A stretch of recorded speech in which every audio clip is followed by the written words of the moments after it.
നമ്മളിൽ മുസ്ലിമീങ്ങളിൽ പലരും 786 എന്ന് പറയുന്നൊരക്കം ഇസ്ലാമുമായി ബന്ധപ്പെടുത്തിക്കൊണ്ട് ഒരു ഭാഗ്യ നമ്പറായിട്ടുമൊക്കെ കണക്കാക്കാറുണ്ട്.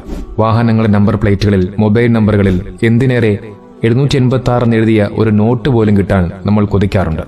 യഥാർത്ഥത്തിൽ എന്താണ് 786? അത് ഇസ്ലാമുമായി എന്തെങ്കിലും ബന്ധമുണ്ടോ? അതറിയുന്നതിന് മുമ്പ് നമ്മൾ ആദ്യം അബ്ജദ് എന്ന് പറയുന്ന അറബി ഭാഷയിലെ ഒരു ന്യൂമറിക്കൽ സിസ്റ്റത്തെക്കുറിച്ച് മനസ്സിലാക്കേണ്ടതുണ്ട്. അറബി ഭാഷാ അക്ഷരങ്ങൾക്ക് അതിന്റെ ക്രമമനുസരിച്ച് ഓരോ നമ്പർ വീതം കൊടുക്കുന്നു. ഉദാഹരണത്തിന് അലിഫിന് 1, ബാഇന് 2 എന്നിങ്ങനെ ഓരോ അക്ഷരങ്ങൾക്കും ഓരോ നമ്പർ വീതം കൊടുക്കുന്നു. ഇങ്ങനെ ബിസ്മില്ലാഹിർ റഹ്മാനുർ റഹീം എന്ന് പറയുന്ന ഒരു പദത്തിനെ ഇത്തരത്തിൽ അബ്ജദ് എന്ന് പറയുന്ന ന്യൂമറിക്കൽ സിസ്റ്റത്തിലൂടെ കാൽക്കുലേറ്റ് ചെയ്യുമ്പോൾ അതിനാക്കി കിട്ടുന്ന തുക 786 ആണ്. ഇതിന്റെ തുടക്കം ആരംഭിക്കുന്നത് പണ്ടുള്ള കത്തുകളിലാണ്. പണ്ടുള്ള ഉസ്താദന്മാർ പറയാറുണ്ട്, കത്തേതിനു മുമ്പ് തുടക്കത്തിൽ ബിസ്മി എഴുതുന്നത് സുന്നത്താണ് എന്നുള്ളത്. എന്നാൽ പലപ്പോഴും ബിസ്മി എഴുതിയ കത്തുകൾ വായിച്ചതിന് ശേഷം അതിനെ എടുത്ത് കീറിക്കളയുകയും മറ്റുമൊക്കെ ചെയ്യുമ്പോൾ അത് ബിസ്മി എന്ന് പറയുന്ന പദത്തിനോട് കാണിക്കുന്ന വലിയൊരു അനാദരവാണ്.